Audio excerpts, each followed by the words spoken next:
All right. I want to share with you some concepts. Thomas Aquinas talks about the cosmological proof for God. It's this idea that everything exists having been created by something else. The phrase is a contingent being. So contingent beings require something else to bring them into existence. It's like a baby requires a mother. A chicken requires an egg, right? A domino requires another domino to hit it. So contingent beings are those that depend on other things for their own existence. So we think about the universe as one huge concept of everything that exists, then we have to assume also that there is something that brought the universe into existence. Now I want to go on and talk about the cosmological argument in a little bit more detail. There are usually 7 steps. You can see them here on the lesson. The 7 steps are a contingent being, right? Remember, that's something that requires something else to exist for it to exist. Could not have existed or ceased to exist on its own, right? So the first step is contingent beings have to be brought into existence. So the second step of the cosmological argument for God is that contingent beings also have to have a cause or an explanation for their existence. So things don't just randomly happen. Something made it, designed it, and intended it. The third step within the cosmological argument for God is that the cause or existence of a contingent being or a contingent entity is something other than the contingent being itself. So contingent beings can't make themselves.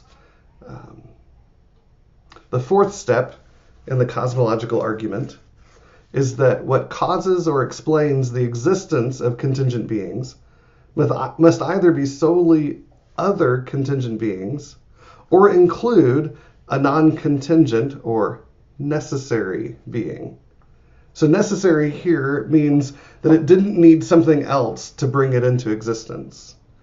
So we assume the universe has a beginning, therefore something had to start it in its beginning.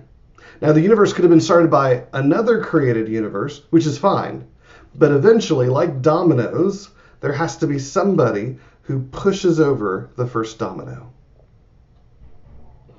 So contingent beings alone cannot provide an adequate account or explanation for their existence. It's part of the cosmological argument. We can look in telescopes, we can see the cosmos, we can see the universe, but we cannot on our own tell how we came into existence. Therefore, point 6, what causes or explains the existence of this contingent being, maybe the universe, maybe you and me, must include a non-contingent being. Thomas Aquinas called this the unmoved mover. Think about it as the dominoes, right? A domino, a domino, a domino, a domino.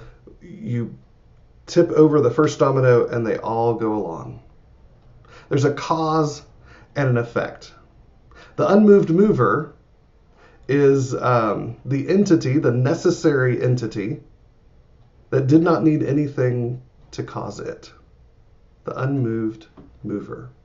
So point 7 is, therefore, a necessary being must exist. A being such that, if it exists, cannot not exist. So necessary beings, this kind of unmoved mover, is this idea of something that's not like you and me. It didn't have to be created. It didn't need something to bring it into existence. It has always been. So cosmological argument for the existence of God is part of general revelation. And I hope that you've gotten the meat out of this experience.